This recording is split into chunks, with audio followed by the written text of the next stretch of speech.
ప్రసిద్ధ కాకతీయ యూనివర్సిటీలో విద్యార్థుల నిరసన కాకరేపుతుంది. కనీస సదుపాయాలు లేక అధికారులు నిర్లక్ష్యంగా వ్యవహరిస్తున్నారు అంటూ రిజిస్ట్రార్ను విద్యార్థులు నిలదీశారు. హాస్టళ్లలో దుర్వాసన, పారిశుద్ధ్య లోపం వల్ల రోగాల బారిన పడుతున్నామని, తాగునీరు, కరెంటు, టాయిలెట్స్ సదుపాయాలు కూడా కరువయ్యాయని ఆవేదన వ్యక్తం చేశారు. సమస్యలు విన్నవించగా తమ డ్రెస్సింగ్ విధానంపై దుర్భాషలాడుతున్నారంటూ మండిపడ్డారు.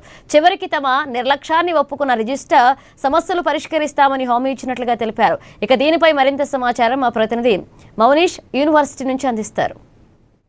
కాకతీయ యూనివర్సిటీ ప్రతిరోజు ఏదో ఒక సమస్యతో విద్యార్థులైతే రోడ్డెక్కుతున్న పరిస్థితి నెలకొంది అని చెప్పుకోవచ్చు. గత కొన్ని రోజులుగా యూనివర్సిటీ మెస్లో సదుపాయాలు సరిగ్గా లేవంటూ విద్యార్థులు ప్రతిరోజు ధర్నాలు, రాస్తారోకాలు చేపట్టినప్పటికీ యూనివర్సిటీలో ఎలాంటి మార్పు అయితే రావడం లేదని చెప్పుకోవచ్చు. యూనివర్సిటీ మెస్లో ఇటు అన్నంలో పురుగులు రావడం, కర్రీలో పురుగులు రావడం ఇలాంటి అనేక సార్లు వస్తున్నాయి. ప్రతిరోజు విద్యార్థులు ఇలాంటి సమస్యలతో ఇబ్బంది పడుతున్నారు. ప్రస్తుతం మనం ఈరోజు కూడా పద్మాక్షి గర్ల్స్ హాస్టల్ వద్ద ఉన్నాము. ఈ హాస్టల్లో కూడా విద్యార్థులు కొన్ని రోజుల నుంచి చాలా ఇబ్బందులు పడుతున్నాం, మాకు సదుపాయాలు సరిగ్గా లేవు, ఇక్కడ చూస్తే మొత్తం దుర్వాసనతో చూస్తే లేడీస్ హాస్టల్ పరిస్థితి ఇక్కడ చాలా దుర్వాసన వస్తున్న నేపథ్యంలో అనేక మంది పిల్లలు అయితే అనేక ఇబ్బందులు పడుతున్నారు. సదుపాయాలు సరిగ్గా లేవు, దుర్వాసన వస్తుంది, అనేక రూమ్లలో కూడా అనేక ఇబ్బందులు పడుతున్నారు. చాలామంది ఇప్పటికీ విద్యార్థినులు అయితే ధర్నా చేస్తున్న పరిస్థితి కూడా కనిపిస్తుంది. ఒకసారి మనం ఇక్కడికి రిజిస్టర్ రామచంద్రరావు గారు కూడా వచ్చి ఇక్కడ పరిశీలిస్తున్నారు. సమస్యల పట్ల పరిశీలించి తెలుసుకునే ప్రయత్నం చేస్తున్నారు. ఒకసారి మనం రిజిస్టర్ గారితో మాట్లాడదాం. అదేవిధంగా చాలా మంది విద్యార్థులు అయితే ఇప్పటికీ ఆందోళన చేపడుతున్న నేపథ్యం కూడా కనిపిస్తుంది. ఒకసారి రిజిస్టర్ రావు గారు, ఒక్క నిమిషం సార్. రామచంద్రరావు గారిని మాట్లాడదాం. ఏంటి సార్ ఈరోజు విద్యార్థినులు రోడ్లు ఎక్కారు, మాకు సదుపాయాలు సరిగ్గా లేవని ఎక్కారు, ఏంటి మీ దృష్టికి ఏం వచ్చాయి, వాళ్ళ సమస్యలు ఏం తీసుకొస్తున్నారు? ప్రధానంగా ఉమెన్స్ హాస్టల్కి సంబంధించి కొంత పిల్లలకు ఉండటానికి అసౌకర్యంగా ఉంది. ఎందుకంటే సరిగా డ్రైనేజ్ క్లీన్ చేయడం కానీ, లేదంటే రూమ్స్ క్లీన్ చేయడం కానీ, వర్కర్ల యొక్క కొంత నిర్లక్ష్యం వల్ల, వాళ్ళు క్లీన్ చేయకపోవడం వల్ల పిల్లలకు చాలా ఇబ్బందులు ఎదుర్కొంటున్నారని చెప్పి నా దృష్టికి తీసుకొచ్చిండ్రు. దాంతో ఏంటంటే ఇమ్మీడియట్గా వీళ్ళకు ఎంతమంది అయితే స్టూడెంట్స్ ఉన్నారో ఆ స్టూడెంట్స్ సరిపోను హాస్టల్స్ కూడా లేవు. విద్యార్థుల సంఖ్య, ఎందుకంటే ఒకప్పుడు 20% మాత్రమే అమ్మాయిలు ఉండేది. 20% ఉన్నప్పుడు కట్టినటువంటి హాస్టల్స్ ఇప్పుడు 80% అమ్మాయిలు అయినరు, 20% మాత్రమే అబ్బాయిలు అయినరు. కాబట్టి 80% అమ్మాయిలు కావడంతో ఏంటంటే అమ్మాయిలకు సరిపోయిన హాస్టల్స్ అయితే లేవు.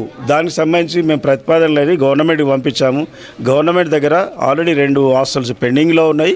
ఇంకొక 3 హాస్టల్స్ మన డబ్బులలోకి వెళ్ళి, అంటే మన బడ్జెట్లో నుంచి కట్టడానికి మేము అది ప్రపోజల్ పెట్టినాము. ఈ మధ్యన ఈసీ ఉంటే ఒరిజినల్గా ఇవాళ ఉండే ఈసీ, ఆ ఈసీ ఉండడంతో వీసీ గారు సిక్ కావడం, రెండవది అంటే ప్రిన్సిపల్ సెక్రటరీ మేడం ఆమె లీవ్లో ఉండడం. మెయిన్గా వీళ్ళు వచ్చే సమస్యలు ఏంటంటే ఇక్కడ దుర్వాసన వస్తుంది, టాయిలెట్స్ సరిగ్గా లేవు, ఇవి వచ్చింది, దీనికి వాటర్ కూడా సరిగ్గా లేవు అని చెప్తున్నారు. కుక్కలు కూడా వస్తున్నాయి, ఎప్పటికీ ఇదే వస్తున్నాయి. అదేవిధంగా మెస్లో భోజనంలో కూడా పురుగులు వస్తున్నాయని చెప్తున్నారు.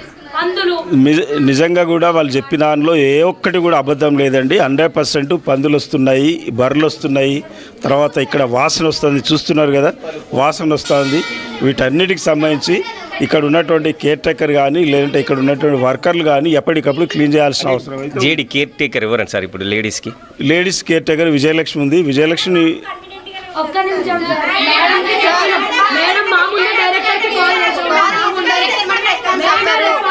శ్రీలత గారు ఉన్నారని చెప్పండి మేడం. కొంత పిల్లల సుమలత మేడం ఎవరండి? సుమలత మేడం ఎవరు సార్? సుమలత మేడం ఇదేనండి. కొంత ఇప్పుడు చెప్పే పిల్లల ఉద్దేశం ప్రకారం ఏంటంటే సుమలత అనేటువంటి ఒక డైరెక్టర్ మేడం ఉంది. ఆ డైరెక్టర్ మేడం పట్టించుకోవడం లేదు, రావట్లేదు అని చెప్పి పిల్లలు చెప్తా ఉన్నారు. నా దృష్టికి వచ్చింది. ఇమీడియట్గా ఆ వర్కర్ల మీద, డైరెక్టర్ మీద కూడా, మిగతా ఎవరైతే దీనిలో ఇన్వాల్వ్ అవుతున్నారో నీట్నెస్ లేకుండా ఉన్నటువంటి వాళ్ళందరి మీద ఇమీడియట్గా యాక్షన్ తీసుకుంటాం. సుమలత మేడం ఉండాల్సింది, ఖచ్చితంగా ఉండాల్సిందని. అసలు ఏంది అటెండెన్స్ పరంగా? బేసిక్గా సుమలత మేడం డైరెక్టర్ అండి, ఆమె టీచరు. మిగతా టైంలో ఆమె ఏదైతే టీచింగ్ టైం కాకుండా మిగతా టైం హాస్టల్లో కూడా వచ్చి ఆమె ఇక్కడ ఇంతమంది విద్యార్థులను చూసుకోవాల్సిన ఆమె రాకపోతే మీరు ఎలాంటి చర్యలు తీసుకోబోతున్నారు? తప్పకుండా తీసుకుంటాం. తప్పకుండా ఆమె మీద కూడా ఇమీడియట్గా నేను ఆమెను ఎక్స్పెక్ట్ ఎక్స్ప్లెనేషన్ అడుగుతాను పిల్లలతో ఇంత ఇబ్బంది పడతా ఉంది మీరు ఏం చేస్తున్నారని. ఈ రీసెంట్గా ఏం చేసినామంటే ఒక ఇద్దరు జాయింట్ డైరెక్టర్లను కూడా ఇచ్చాము ఇక్కడికి, అమ్మాయిలకు సంబంధించిన నలుగురు జాయింట్ డైరెక్టర్లను కూడా ఇవ్వడం అనేటువంటి జరిగింది. తర్వాత ఆ హాస్టల్ కొత్త మెస్ ఒకటి కన్స్ట్రక్షన్ అవుతుంది, అది అయితే కానీ పిల్లలకు కొంత ఇబ్బంది తప్పేది ఉంటుంది. మెస్ బిల్లుల గురించి కూడా సమస్య ఉంది. పిల్లలు మెస్ బిల్లు ఎవ్రీ మంత్ పెట్టాలని చెప్పి అంటున్నారు. ఆ మెస్ బిల్లు కూడా పెట్టేయడానికి నేను 100% ప్రయత్నం చేస్తాను. ఇప్పుడు ఈ సమస్యల దృష్ట్యా మీరు అబ్జర్వ్ చేసిన సమస్యల దృష్ట్యా ఏ విధంగా తీర్చబోతున్న ప్రజెంట్ ఇక్కడ దీనికి సంబంధించినది మిగతా అవసరం అనుకుంటే బయట నుంచి కొంత లేబర్ని పెట్టి అయినా కూడా ఇమీడియట్గా దీన్ని క్లీన్ చేయించడానికి ప్రయత్నం చేస్తాం. మనం చూసి ఇక్కడ చూడండి ఎంత దుర్వాసన వస్తుంది. ఎలా ఉండగలుగుతారు పిల్లలు? ఏ విధంగా ఇక్కడ నిలబడితే వాసన వస్తుంది, మనమే చూస్తున్నాం కదా. 100% 1-2 డేస్లో మొత్తం ఇవన్నీ ఇప్పటి నుంచి కాదు సార్, చాలా రోజుల నుంచి అవుతుందని చెప్తున్నారు. అంటే వారు చేయాల్సిన అంటే వారు ఉన్న సిబ్బంది వారు ఏం చేస్తున్నారు, అలాంటి వారితో మీరు ఎలాంటి చర్యలు తీసుకుంటారు? తప్పకుండా ఈ సమస్యలన్నీ కూడా వీలైనంత ఒక 3-4 డేస్లో నేను ఇవన్నీ కూడా క్లియర్ చేపిస్తా. పిల్లలకు వాళ్ళు ఏదైతే చెప్తున్నారో ఆ సమస్యలన్నింటినీ కూడా క్లీన్ చేయొచ్చు. విద్యార్థులు వాడుతూ ఏంటి చెప్పండి మీ సమస్య? మేము ఏం చెప్పినా కూడా డైరెక్టర్ దాకా పోతుంది కానీ ఆమె అసలు రెస్పాండ్ అవ్వట్లేదు. ఏదన్నా అయినా కూడా మేము సస్పెండ్ చేస్తామని కాల్ చేసినప్పుడు మాట్లాడితే అదే మాట్లాడుతుంది తప్ప ఒక్క రోజు వచ్చింది లేదు. అసలు ఈ బ్లాక్ సార్ విజిట్ చేసిన కానీ మేడం ఒక్కసారి కూడా విజిట్ చేయలేదు. ఆమె వచ్చి ఎగ్స్ బనానా తీసుకుని వెళ్ళిపోతుంది ఆమె, అంతే. ఆమె అంతకు మించి ఇంకేం కూడా చేయదు. అవైలబుల్ ఉన్నారంటే మాకు మా కేర్ టేకర్ మేడం తప్ప ఎవరు రెస్పాండ్ గారు, కాల్ చేస్తే కూడా లిఫ్ట్ చేయరు. JD madam, care taker madam తప్ప ఎవరు రారు. ఇప్పుడు జేడీ మేడం వచ్చారా? మేడం జేడీ అంటే మాకు ఈ రోజు వరకు తెలియదు ఆమె జేడీ అని. అట్లా ఎట్లుంటుంది? డైలీ వచ్చి చూడాలి కదా హాస్టల్ ఎట్లుంది. వాళ్ళు ఒక్క రోజు ఉంటే తెలుస్తుంది. ఎప్పుడు రారు మా దగ్గరికి. జేడీ ప్రజెంట్ ఇక్కడ జేడీ మేడం ఉన్నారని చెప్తున్నారు. వారు ఇంతవరకు వీళ్ళు చూడలేదని చెప్తున్నారు. ప్రజెంట్ వారికి ఏమంటారు? రీసెంట్గా ఒక 4 జేడీలను కూడా ఇవ్వడం అటువంటి జరిగింది అమ్మా. రీసెంట్గా వాళ్ళు ఒక 4 జాయింట్ డైరెక్టర్లను కూడా ఇచ్చాము. వాళ్ళు రీసెంట్గా రిపోర్ట్ చేయలేనట్టున్నారు.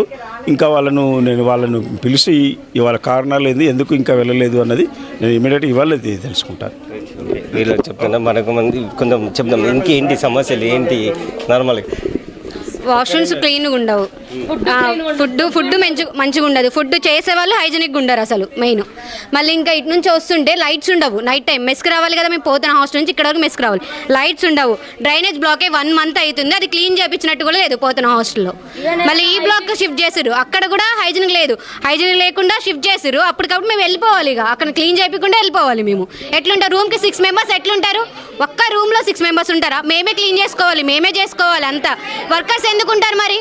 వాళ్ళు మేము మాట్లాడితే మాతో వరుతారు, మా మీద గొడవ పడతారు. అసలు మేము ఎన్ని రోజుల నుంచి ఈ సమస్యలతో ఇబ్బంది పడుతున్నాం? చాలా టైమ్స్ సార్ దగ్గర తీసుకెళ్ళినాం. వాళ్ళు ఇంకా ఏది కూడా డే 1 నుంచి మేము వచ్చినప్పుడు ఈవెన్ ఫుడ్ పెట్టడానికి కూడా వాళ్ళ ఇంట్లో తీసుకొచ్చి పెట్టినట్టు చేస్తారు. అసలు చేస్తున్నారు ఫుడ్ పెట్టే సమయంలో ఏదో బిచ్చబోళ్ళకి వేసినట్టు వేస్తారు. మేము ఎగ్జామ్స్ రాసుకొని మేము వస్తే లిటరల్లీ ఎట్లా బిహేవ్ చేస్తారంటే మేమేదో ఇచ్చినాం అన్నట్టు చేస్తారు. వాళ్ళ ఇంట్లోకి వెళ్ళి ఎవరు పెడతలేరు కదా. ఒక్క నిమిషం, టిఫిన్ మాకు దోశ ఒక్కటి పెడితే సరిపోతుంది అన్న. మేము లైబ్రరీకి వెళ్ళాలంటే మళ్ళీ 1 కిలోమీటర్ వెళ్ళాలి. అక్కడ సెకండ్ గేట్ వరకు మేము వెళ్ళాలి.